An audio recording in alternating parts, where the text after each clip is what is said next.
Welcome to the Reality Revolution. I'm your host, Brian Scott. Today we're going to talk about activating alternate timelines. This is very similar to our discussion that we've had before about parallel realities, but there are active timelines that you can bring about both by yourself, but particularly with groups, and there is a specific way that we can do this. In fact, what's happening when we talk about the new earth is we are collectively activating an alternate timeline. So we talk about this all the time, the new earth concept, and really it requires us to do it. And that is why I wanted to do an episode on just activating alternate timelines. We will explore some of the details of activation and the process of activating a timeline. It involves infusing the timeline with energy, power, focus, and intention. This is more than just a quick mental activity. It involves the ability to direct energy outward from the center of being. If you get a chance, check out my aura training, Alternate Universe Reality Activation, Alternate Universe Reality Actualization. There's a process that we can go about in activating an alternate timeline, and when done properly, can be very powerful in creating your future reality. There are no idle thoughts. Everything you think about and fantasize or visualize has some degree of reality. And this means that there's some energy on a possible timeline that reflects whatever you're thinking about. I know that can be a horrifying idea. Don't be horrified at this. Most of what you imagine does not have enough energy and collaboration to change the dominant timeline. There was a popular exercise many years ago when people had negative thoughts and caught themselves indulging in such. They would immediately say, cancel, cancel. Or there's the golden key technique. When you have a negative thought, you just think of God. This effectively negates many negative thoughts. Although in order to be completely effective at blocking negative thoughts, you must go deep into the subconscious mind. There is another common saying, be careful of what you wish for. It might just happen. This applies equally to positive and negative outcomes. If there is something undesirable in your life, and it is primarily due to your own creation, then it means you probably have negative thoughts buried in your subconscious mind that are creating the undesirable results.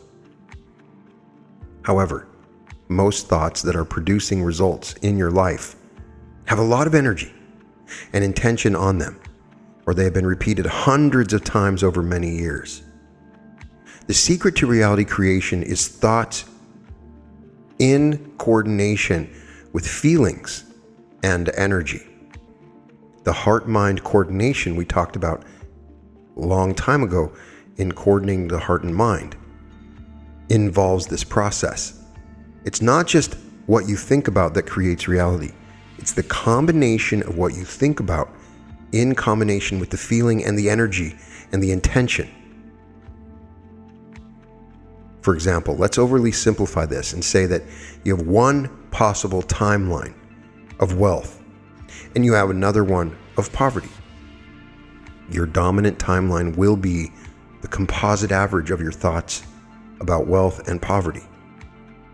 If you believe you must work hard and that by working hard you will be wealthy, that is the dominant thought in your subconscious mind. Then it is likely that you will have wealth and find yourself working incredibly hard to earn and maintain it. So how does one actually activate a timeline? We've certainly talked about this on many different levels, but we're talking about a full and complete timeline that affects everyone else, not just yourself. What is the energetic process involved? It is difficult to put into words, but based on what we've talked about so far in the podcast, let's attempt to do that. As you probably know, each human being is an energy center or a matrix of consciousness embodying at least 6 levels, possibly more. If we look at the different systems we've discussed, it could be 6 to 12 different levels. Prana, or life force energy, emanates from the center of being, roughly equivalent to the heart and solar plexus of the human body. Every human being is a broadcast center or a lighthouse. Although the quality of the light may vary tremendously, and oftentimes you are existing within the lighthouse of others.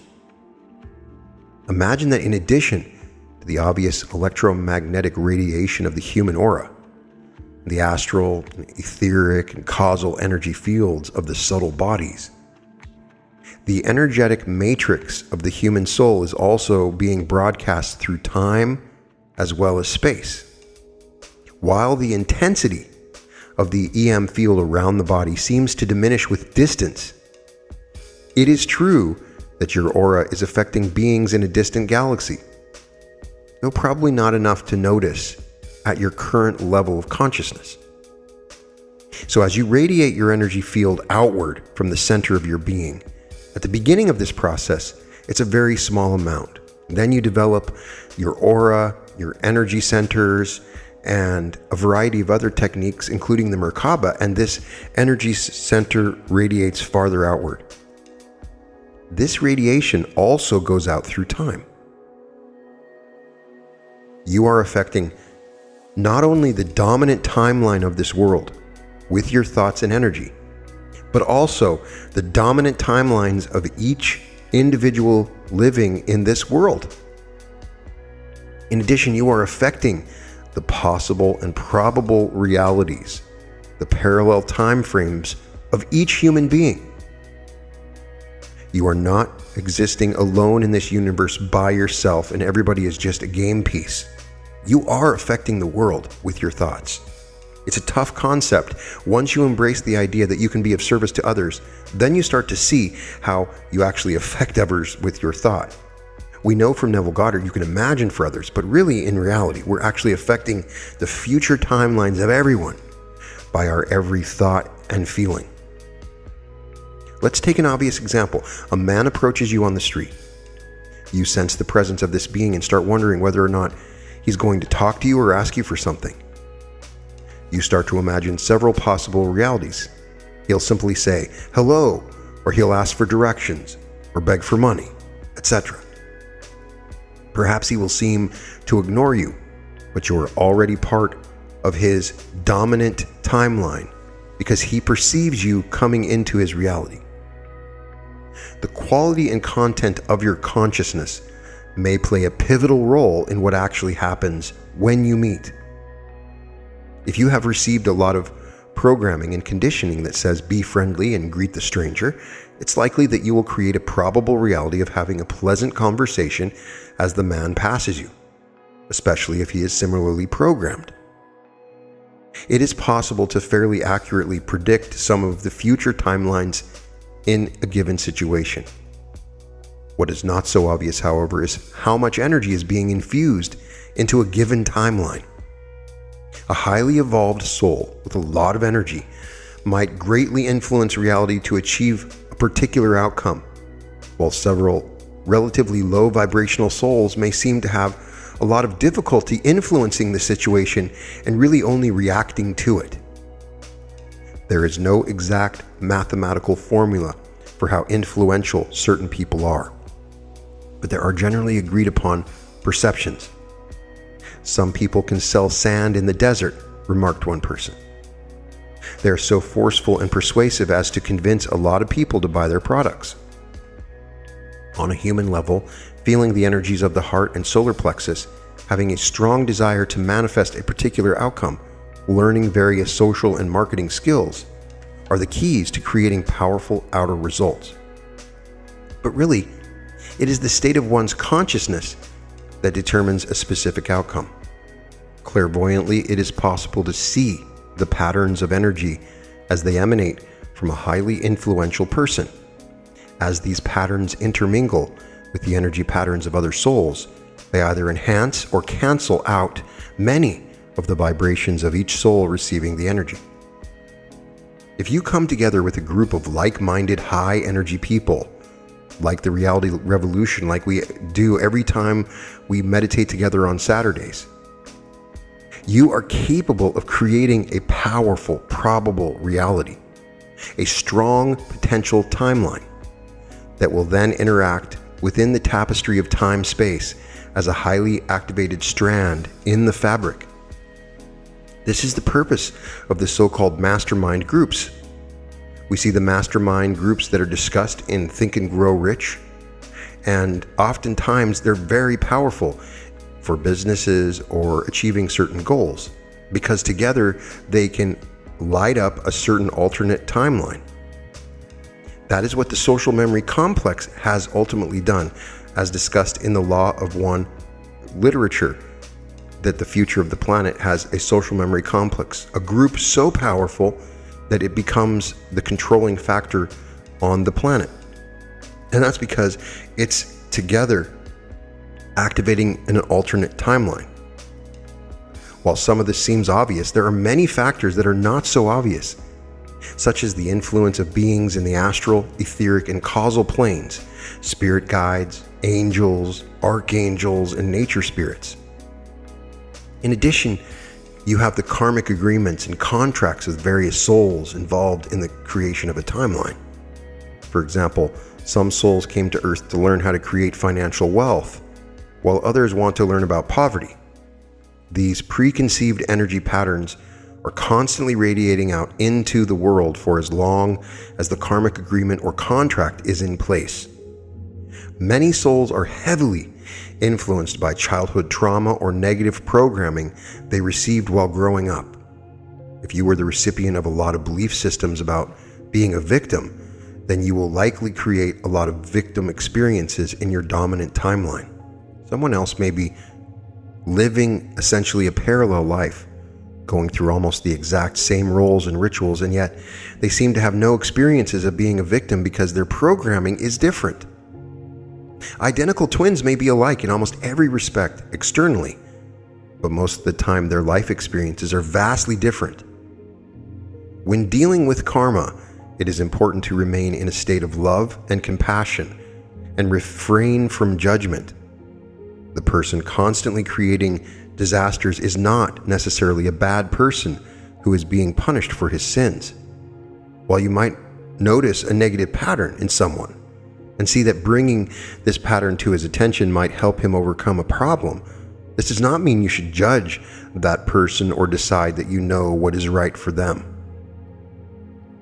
Part of the purpose of this episode is to broaden your horizons regarding how and why people create what they do in their lives. I encourage you to have appreciation for the powerful creative urges that exist in every human being. Learn to resist the temptation to teach or heal everyone you meet. This has been very hard for me because I want to be of service.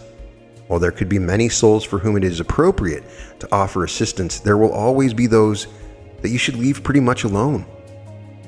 On the other hand, do not fall into the mistake of thinking that the answer to everything is remaining detached. You can seek to know why things are the way they are, but do not make the mistake of oversimplifying this with blanket statements such as, it's their karma, they created it, it's their problem. You might instead ask yourself, do I have a role to play in this drama? Is there anything I can do to be of service in this situation? What is my highest option or optimum timeline regarding this situation? A question I'm asking myself all the time.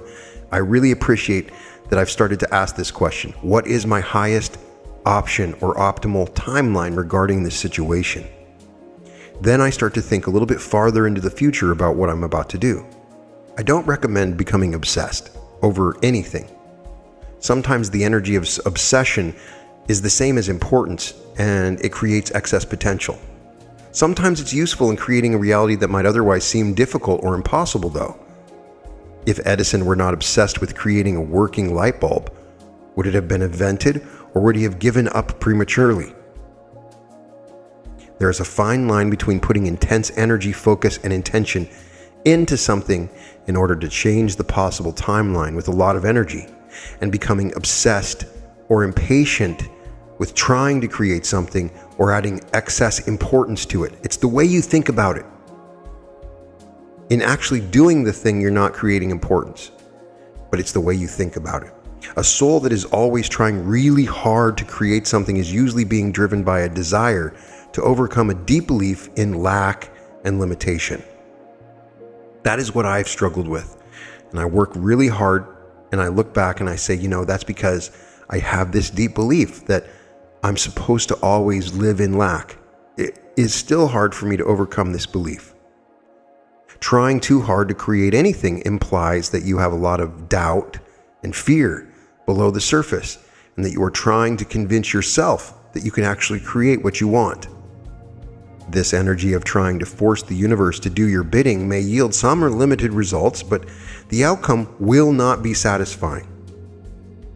The opposite extreme is over-reliance on the natural unfoldment process of the universe. Some people that read the reality transurfing book talk about the alternatives flow, and they get the idea that they just let go and it's super easy. And I think that's an extreme too. This is the belief that God will just drop something in your lap and there's really nothing you need to do to bring it about. While at times this might be the solution to an existing problem, you're failing to recognize that you are a co-creator with God and that God is creating through you. The best policy is to learn the mechanics of the creative process, utilize visualization, affirmation, and the harnessing of intense feelings. State your intention, feel your intention, and then trust the process of divine manifestation. It is a bit like growing a garden. You must understand how to purchase the right seeds of the highest quality, know how much to water them before your garden will be successful. However, you do not dig up the seed every day to see if it has been germinated. You trust that planting at the right depth, in the right kind of soil, and with the right amount of watering will yield a wonderful plant. You learn the process and then you trust the process. The biggest problem is that a lot of people try to plant the seeds for a future timeline, and they just don't give the water to the seed that is needed or give it the sunlight that is needed. It's been said that the fourth dimension, or generally considered the dimension of time, is a practice pad for creator gods. However, creativity as defined by the world depends on linear time, as in setting goals, making commitments, being persistent in achieving those goals and commitments. You are taught that the mind is the main instrument of creation, and that simply changing your thoughts allows you to change your outer circumstances. While this is somewhat true, it is not the whole picture, and that's the purpose of this episode. The power of what we call God, acting through human souls, is activating with aligning one's energy body with one's mental goals, or activated in aligning the heart and mind. In other words, creating from the center of one's being and not just the mind is the key. In most healing modalities, the center of being is considered to be the heart chakra. However, I'm suggesting that the solar plexus combined with the heart is the way to embody both power and creativity. You've heard me say before that what you focus on, you become. This is in a way the supreme law of third density and all densities, the practice pad of creation. You're God in training. So you must learn how to direct your energy and attention to create what you truly desire. You must not only visualize and imagine your desired reality, but you must infuse the probable timelines of your creation with the power and energy of your heart and solar plexus, and to some extent, the other chakras as well. There are several reasons why most human souls do not experience a sense of being powerful creators. In other words, you might be wishing and hoping for things to change, but they remain stubbornly the same year after year. What are the blocks then to your creativity? This subject has been explored in many previous episodes, but let's update the list of blocks and put emphasis in different places this time. The first, and what should be the most obvious, block is not knowing what it is you truly want to create. A lot of people love the idea of creating their reality, but a lot of people do not know what they want to create. Essentially, that is the first step to the aura training, is going through a long-term process of analyzing the potentials and deciding what it is you want to create. The vast majority of people that I talk to want to get clear on their life's purpose and mission. And so if you're not excited about what you're creating, it is likely that you will not put much energy and intention into creating it. Have you recently tried to create something in your life and you really didn't care about it that much? You really deep down. For example, suppose you work at a job you don't like and you rationalize that you need the money. There's nothing else you can do that pays as well. I know that you've thought that before because I've thought that before. I've had jobs where I've said that very thing. Of course, this is a limiting belief, but it also becomes a self-fulfilling prophecy because you're simply going through the motions of life instead of living passionately from your heart.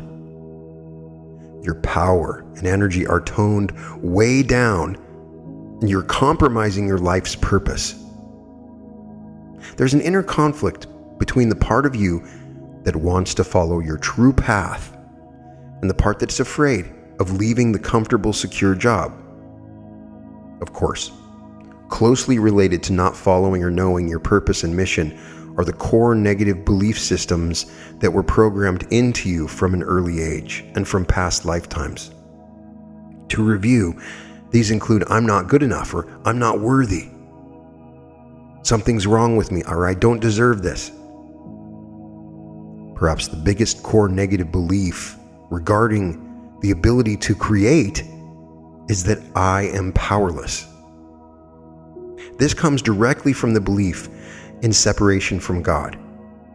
If you believe God is out there and not a part of you, just watching you, then you believe you have no power.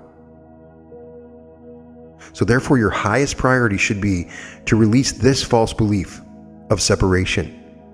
Since the subconscious mind takes things literally, you need only convince it that you are one with God and live your life as if this were true. Since it really is true, and I've established that fact with multiple different podcasts in multiple different situations established by Dr. Joseph Murphy, by Neville Goddard, by the Law of One. This is one time when the Hollywood advice, fake it until you make it, actually is good to follow. Fake it. Fake it that you are not separate from God. It won't take long until you realize it. Of course, as you reprogram your conscious and subconscious mind, using reprogramming techniques, everything that is in opposition to the knowledge of your oneness with God will rise to the surface of your mind to be released. You might discover that you're angry with God, that you have an investment in failing. I have met people that invested in failing. There are other belief systems that can get in the way of realizing you are a powerful creator. One such belief is that you might lose the love of those closest to you if you become too powerful. I had that belief. I believed that I needed to minimize my power because I would lose the love of those around me, that they wouldn't look at me the same, that would judge me differently.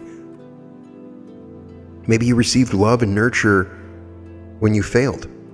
Somebody sees that you failed and they gave you love, so you wanted to fail again, so they gave you love again.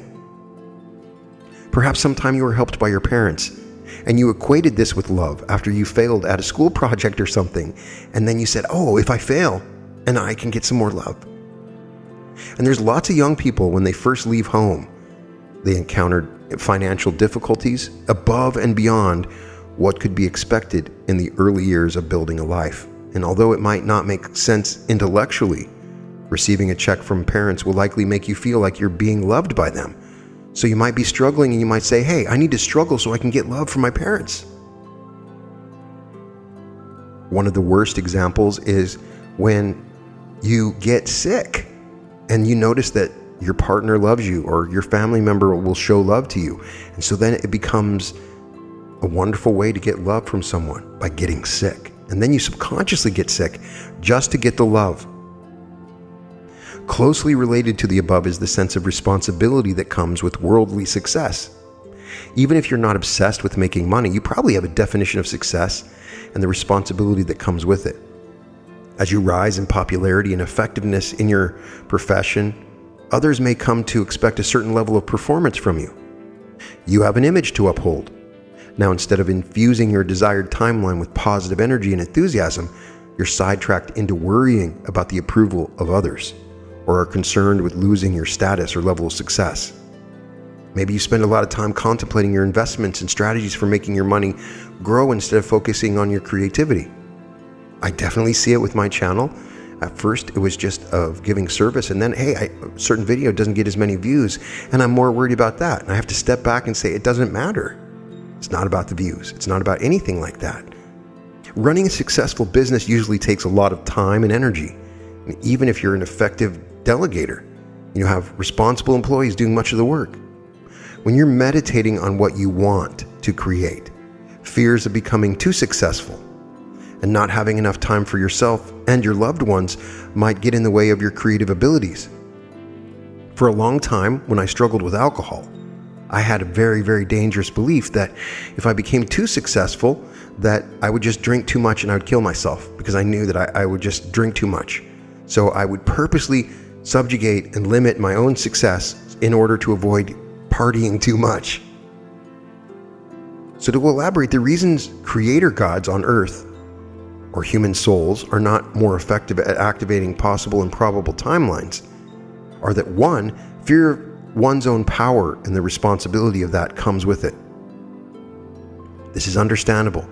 Fear because we observe the way certain souls on earth, specifically those who perceive themselves as powerful and in control of the planet, have misused their power to control and manipulate others, often with complete disregard for the consequences of their actions. This is false power. A being who has truly realized his power has no need to oppress or enslave others, unless they are service to self, or hire mighty armies to defend a set of beliefs, or attempt to control society through a banking system that exalts a few at the expense of the many. 2. Long-held belief systems that say you are a helpless, powerless human being. Some of the core beliefs that have been explored in earlier episodes are discussed here. And all these beliefs stem from the perception that we are separate from God. This is a false perception that arises due to identification with the material form and material world. The belief in powerlessness takes many forms and is deeply ingrained within the subconscious mind of nearly every human being. It takes continuous and persistent re-education and programming, sleep meditations, affirmations to overcome this belief. If there's some part of you that thinks you don't have the power, then I want you to address that. 3. Constant distractions from family, friends, and society.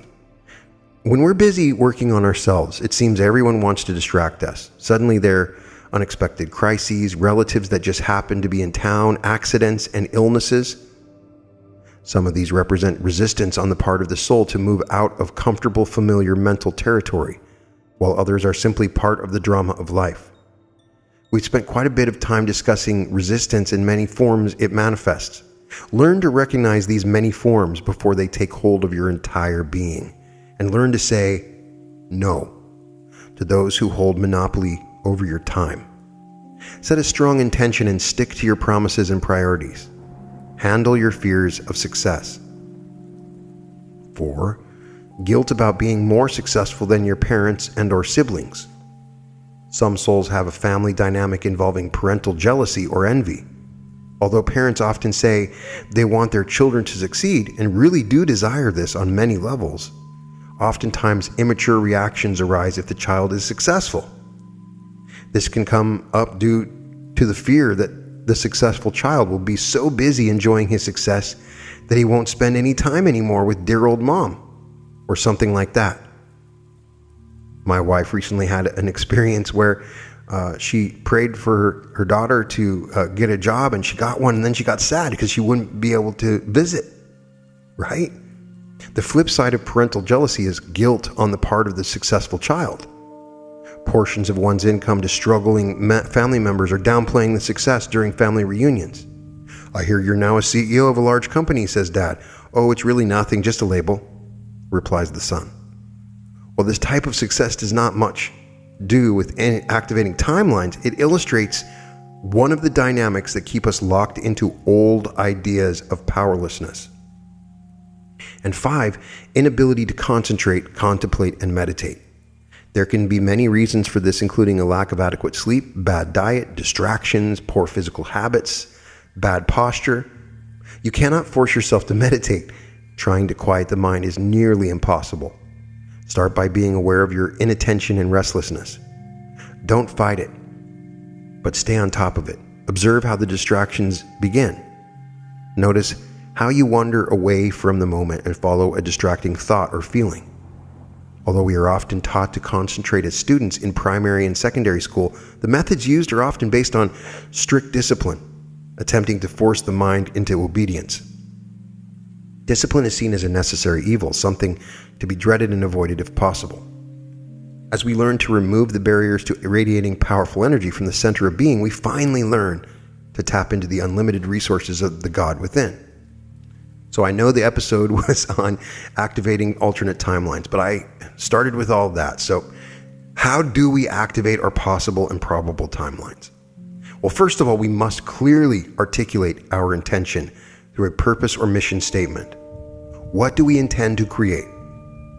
What is our purpose and mission? Write it down. Second, we must know that we have the capabilities of creating what we truly desire. We need to reprogram all the core negative beliefs in the subconscious mind. We need to remind ourselves often that we are powerful, creative, intelligent, spiritual beings.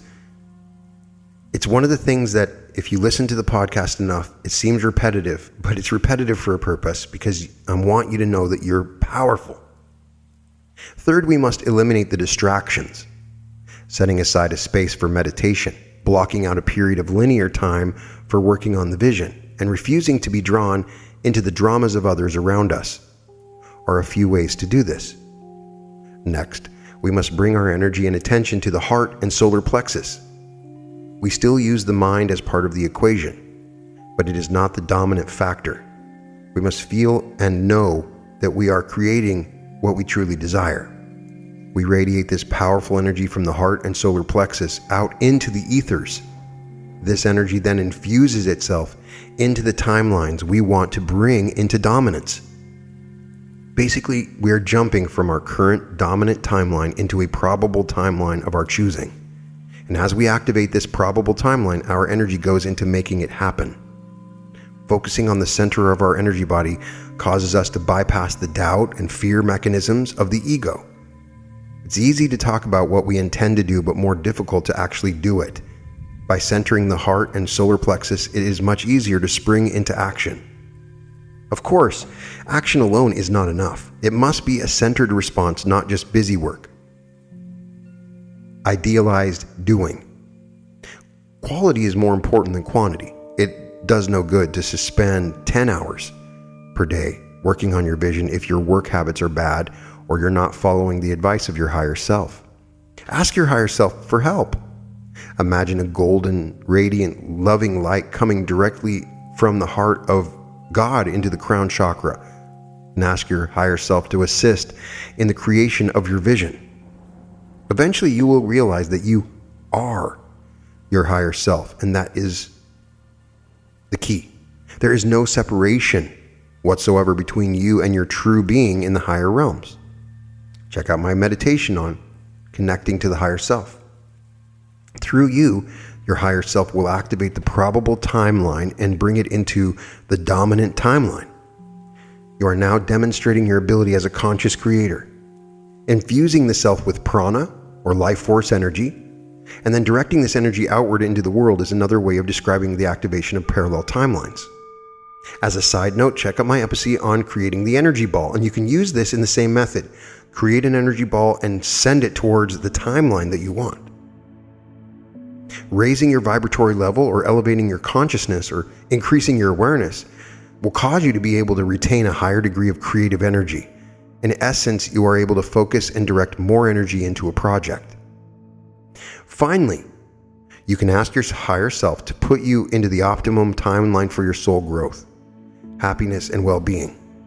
There are an infinite number of possible timelines, but only one that maximizes all the qualities and virtues you desire to manifest. You can ask that every decision you make be the best possible one as you move on to the optimum timeline. So I started in meditation imagining different timelines, and I started to see one timeline that lit up that was better than all the others. I had the most quality of life, the most wonderful experience, the best love, the greatest success, the best health, and I started to really see this thing light up. And a lot of the aspects of it, I had no clue. So I wasn't necessarily creating, I was tuning in to this optimum timeline. It wasn't me jumping into it, because the jumps and a lot of that stuff is me focusing on a particular timeline. So I found looking for the optimum timeline to be a very powerful technique. Let me give you a 10-step summary on how to increase your vibration and become more powerful in activating your timelines. 1, raise your level of vibration. The higher the level, the more powerful the manifestation of creating abilities. 2, replace negative thoughts with positive creative thoughts in the subconscious mind. Check out my episode on the golden key. That is an excellent technique. Whenever you have a negative thought, just try to replace it with God. 3, be grounded and present in the physical body, in the now. 4, consciously direct energy outward from the heart and solar plexus. So in meditation and when you're walking around, and if you feel it or just generally, see the energy coming out of your solar plexus and your heart. You can imagine it going to the timeline that you want. 5, visualize and affirm your intended results. 6, establish a high level of awareness of your connection with your higher self, your spirit guides, and the God presence. In this way, they will guide you and raise your vibration. You will be more effective at activating the timeline and finding the optimum timeline. I believe the higher self protects you from negative timelines in many cases. So there is almost a negotiation that's going on between your higher self and you as you activate a timeline. 7, become aware of and take advantage of the degree of positive and negative programming and conditioning from earlier in your life. For example, you having highly creative parents who encourage you to investigate and explore. Or if you had parents that thought that money was evil, that is negative programming. So look at what was positive and negative and either change the programming or enhance it. 8, be persistent and consistent in carrying out intentions, plans, goals, and objectives. 9, examine and utilize your social abilities and social status and business and marketing skills. And 10, surround yourself with successful people who are following through with their projects and programs. Make friends with them, talk to them. I have found this to be so powerful. You become like the people that you are with, the people that you talk to, the people you hang out with, even if you're not in their presence. If you're regularly interacting with people, it's like it rubs off. Now, so far we talked about the state of consciousness necessary to activate possible and probable timelines. Now let us talk about the collective energies and doing this together and their abilities to influence the various timelines. What we're doing when we're activating the New Earth timeline, which is much more than activating an individual timeline related to your own self, is that we're creating an entirely new entire planet with new rules and everything. So we must become masterminds to the New Earth. The mastermind process is a technique employed by small groups, including boards of directors of corporations, trustees, and council members of various organizations, church, and meditation groups. The mastermind process is designed to amplify and magnify the creative energies of individual and group projects. The personal mastermind group receives input from each individual member regarding a personal goal, For example, Ben wants to start a healing practice, while Sarah wants to have a successful home delivery business. They have 8 people in the Mastermind group, and each person expresses their personal desires, goals, and visions with the entire group. Each member then affirms and visualizes and prays for the individual members. All 8 people, for instance, will contemplate Ben's desire for successful healing practice. We'll visualize him being successful and will say affirmations stating that Ben's success is assured. Then the focus will shift to Sarah, and so on. There's some people in the Reality Revolution Facebook group that have started groups of 8 that have had some great success. Groups of 8 is something that Lynn McTaggart talks about. It's a really good number, but you can do more than 8. But that's a really good starting point. Typically, a mastermind group meets once a week to share their success and challenges. And every day between meetings, the members go into meditation and visualize and affirm for each other. So if we got to a point where we had thousands, if not millions of people affirming for each other, we would change the world. And there's certainly a point where it's going to be difficult to individually imagine for a lot of people, but we can try to do it on a large scale.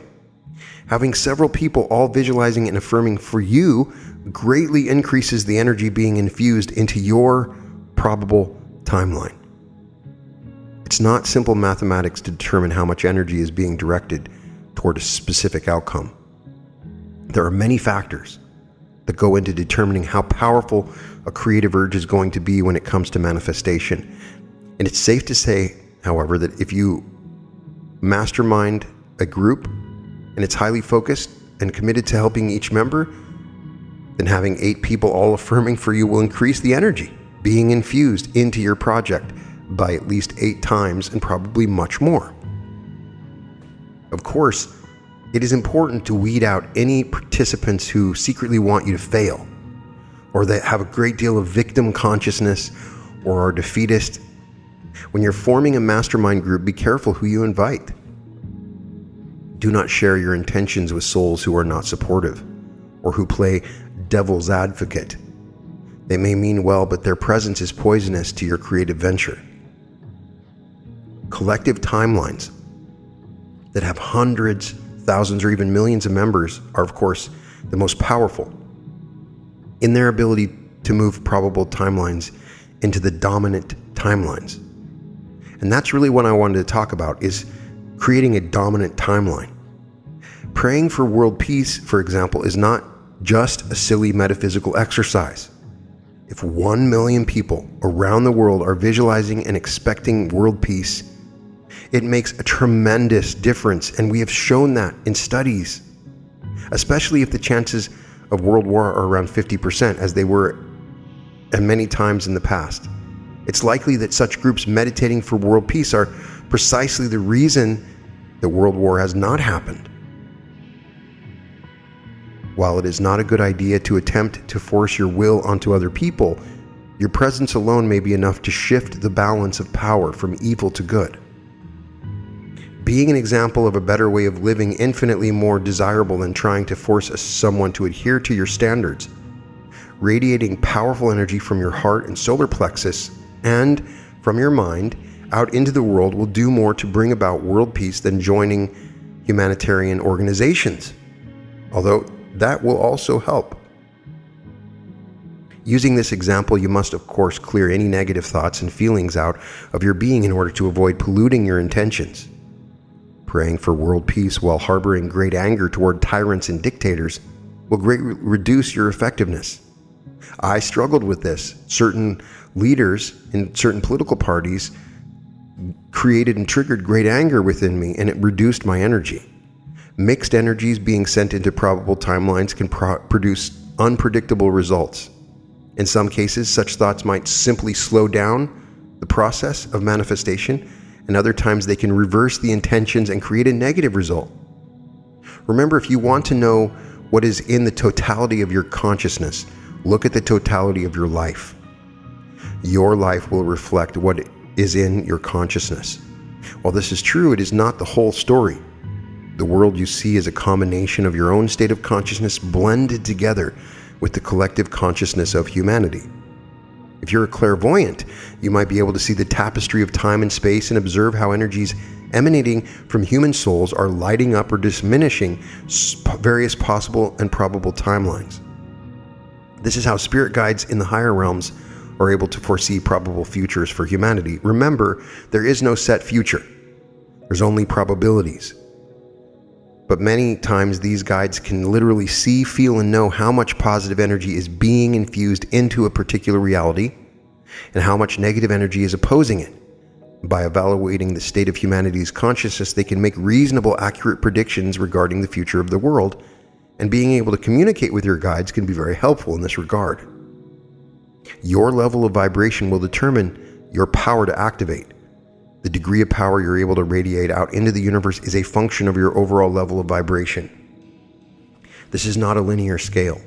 For example, a person vibrating at 5 does not have 25% more creative energy than a person vibrating at 4.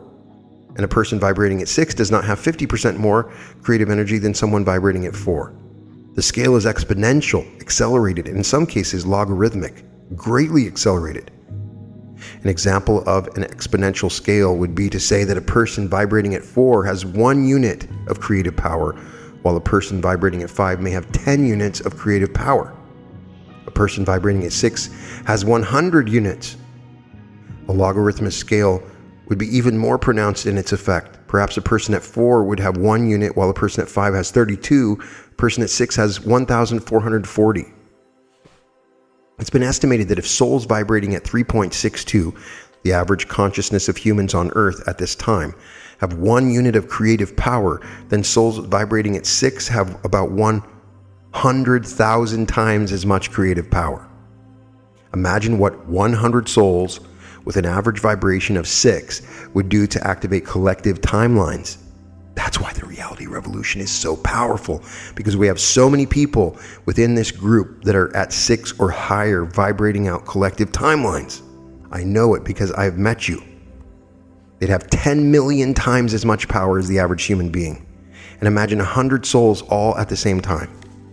The actual numbers are very difficult to derive, especially since the vibration of souls varies from day to day, even from hour to hour. What you as an individual soul can do is to keep raising your vibration, purifying your mind and emotions, releasing your core negative beliefs, and focusing your energy from the center of your being out into the world. Know and intend what you desire, and know that it is already coming to pass. Align the various levels of your being with your higher self. Visualize the probable timeline you're working on becoming merged with the dominant timeline. Join or start a mastermind group. Imagine the timeline you're working with is spread out before you like a highway. See your creative power pouring forth from the center of your being and lighting up the highway. The path is glowing brighter and brighter with every breath you take. Feel this path with your whole being. You are the path. You are one with the creative power that is activating this path. The frequency barrier and its effect on timeline activation. As we've discussed in other episodes, there is a negative psychic field within the Earth that has been held in place by the frequency fence that surrounds the planet, or at least was during the quarantine. Some of the quote material indicates this quarantine has been lifted, or a sort of time lateral, and this barrier makes it difficult for many souls to function psychically and telepathically. Seems to sap much of the strength and power that is directed by souls with the intention of influencing a dominant timeline. In addition, there's a concentrated effort by so-called negative or dark forces to interfere with accomplishments of light workers on Earth. For instance, shutting down Facebook groups. Many teachers and healers have experienced difficulty in recent years performing their tasks and remaining in a clear state mentally and emotionally. While most of this is simply due to the fact there are more layers of negativity to heal, the old patterns and structures seem very solid at times and unwilling to yield to fresh new energies.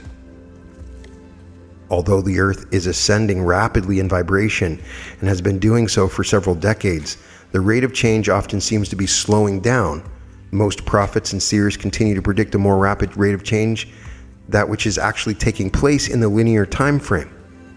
thought forms and beliefs are very powerful, and a lot of souls are attached to the current version of the dominant timeline, or at least parts of it seem pretty stable.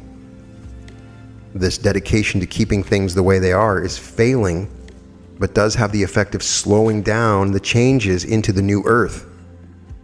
Frequently, seers and visionaries become discouraged when things don't happen, which we saw after 2012, within the time frames originally predicted, and they blame themselves for being overly optimistic or pessimistic or easily misled, depending on the type of prophecy that they were reading. Others are quick to say that a failed prophecy is a successful prophecy, if it is negative, meaning that because of the original prediction, the catastrophe was avoided, and that is why it did not happen the way it was supposed to happen. While these are seeming imbalances and are partly correct, the bigger issue is simply the fact that billions of souls believe strongly in the solid reality of the physical plane, along with its comfort, securities, and predictable behaviors, the Newtonian physics of this world. Often souls complain that it takes so long to heal certain negative mental and emotional patterns without realizing that they have been locked into these negative patterns for thousands of years. Now, in just 20 or 30 years, many of them are breaking free of the frequency barrier. If it takes a few extra years, are getting impatient. A lot of people get impatient with this stuff. They expect immediate change. As souls awaken, they begin to remember worlds where they were able to command the elements, communicate telepathically, and ensure a life of leisure and prosperity for themselves and their families. And then they look at the earth with its seemingly endless war and poverty and misery and suffering, and they feel like failures for not being able to neatly, instantly put a stop to this. Some countries on earth must experience what appears to be dire failure before they can reemerge in a new light. This is the meaning of the phoenix rising from the ashes. The economic and political systems on earth are almost 180 degrees opposite of enlightened patterns. In other worlds, they're designed to suppress truly revolutionary ideas and reward those who embrace the old school attitude of domination and control. It is simply not possible to create a smooth transition from an unenlightened dog-eat-dog world of capitalism or service to self or communism to an enlightened system that brings prosperity and illumination to all human beings. Even the Titanic did not sink immediately. Huge empires such as the United States are crumbling slowly at first, and then picking up speed as the Earth's frequency increases. This is necessary since the country has been in such extreme states of imbalance that tearing things down and starting over is probably the fastest path to enlightenment. It matters not what political party you support in the old structure. As one social scientist once stated, changing political parties is like rearranging the deck chairs on the Titanic. The focus of this episode is to point out that when large numbers of human beings become attached to the status quo, the changes must start slowly and then accelerate over a period of decades. You are now in the period of acceleration. At first, it might seem that you still cannot influence the dominant timeline all that much. In some ways, that may be true. However, do not become fooled by appearances. You are far more powerful than you realize. Your presence on this earth, especially people listening to this podcast, which are mostly starseeds and higher dimensional beings, has already greatly altered the course of human affairs. You have already changed this planet. From a higher perspective, this is how it is meant to be. You are exactly where you need to be, doing exactly what you need to be doing right now. The more you reinforce the truth that you are a powerful, creative, spiritual being, and know that ultimately you are a master of time and space, the faster you will realize this truth in the world. Maybe it'll take 35 years, and you're on year 30. You'll eventually tip the balance in favor of your creative power. Some souls seem to need to hit bottom with total despair before things change dramatically. This is due to the ego and its resistance. The ego is used to feeling powerless and keeps projecting these feelings repeatedly as you attempt to change the dominant timeline. You can never actually be powerless. That is impossible, but your ego wants you to believe that you are powerless. Your belief in powerlessness is very strong and seems to block your attempts to activate your desired timeline. No matter how bleak things look, with the prospect of a third world war or global warming, irreparable damage to the environment, continued suffering and misery, remember, you are powerful beings and have the ability to bring about great changes. Many souls need to go through what seems to be hopeless circumstances, a dark night of the soul before emerging into a new light. So I want you to continue to visualize, affirm, and feel the reality you intend to create.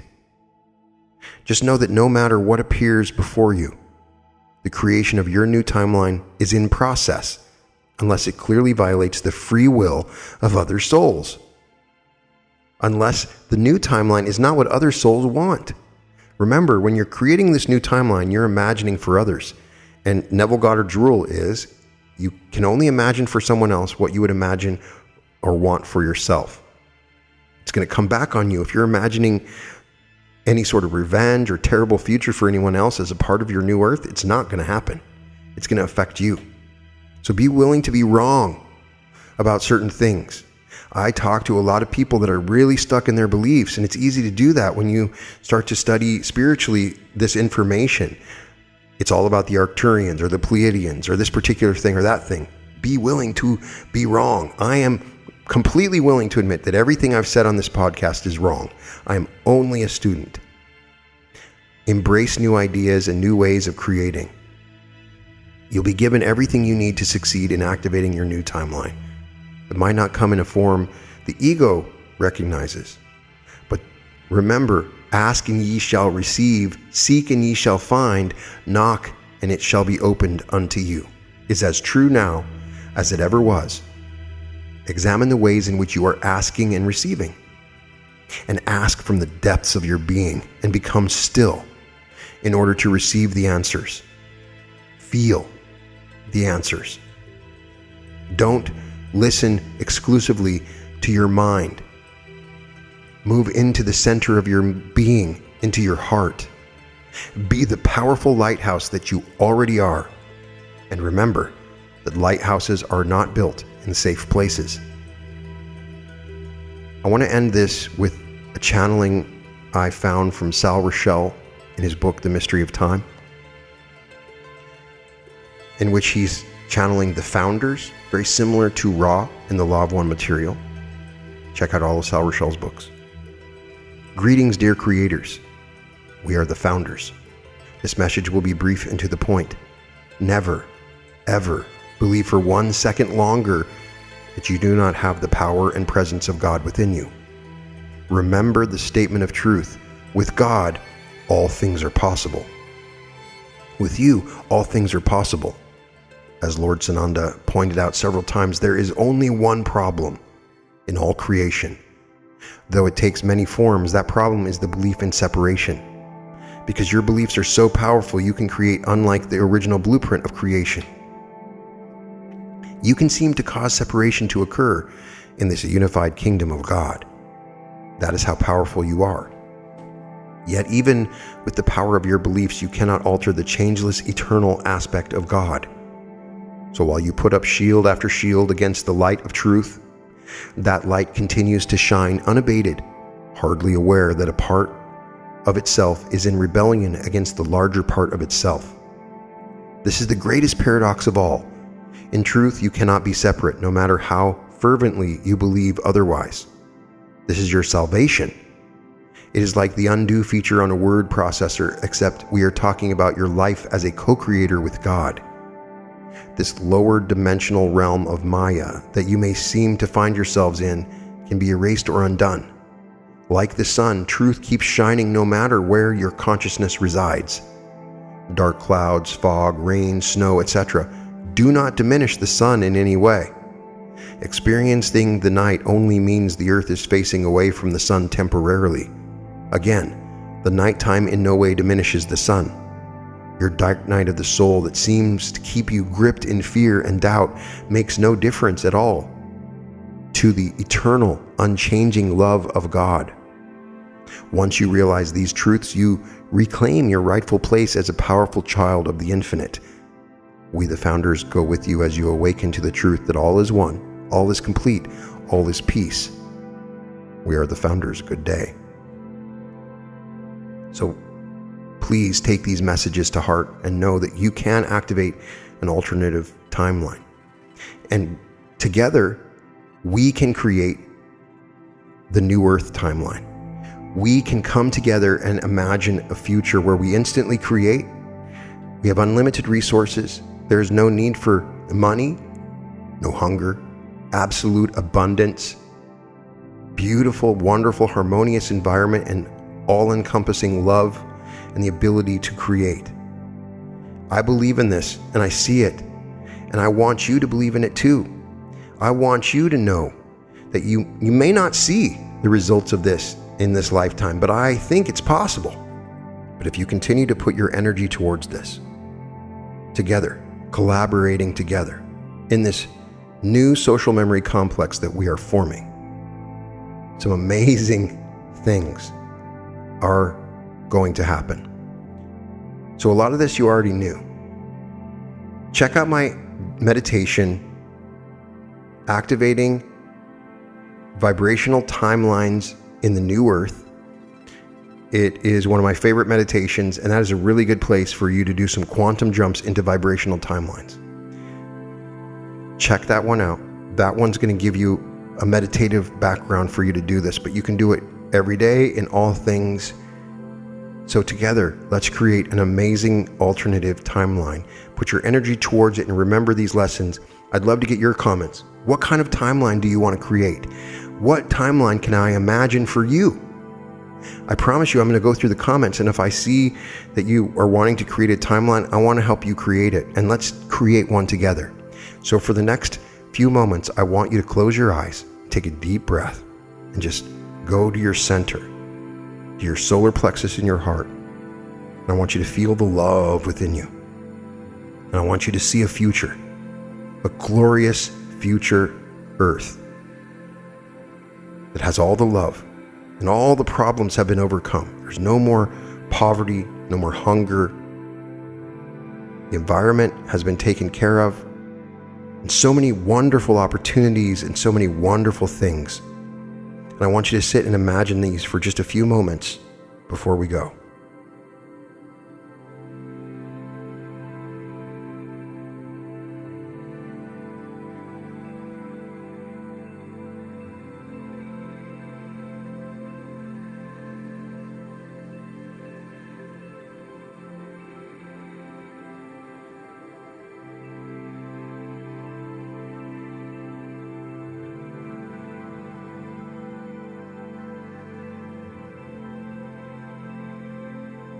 Thank you, and I can't wait to see you in this wonderful new timeline we have set up and activated for the future. Please put a like on this. Please comment. Let this algorithm advance this particular episode so other people can join us, so we can all do this together. Thank you so much. You can find all episodes of The Reality Revolution at therealityrevolution.com. And welcome to the Reality Revolution.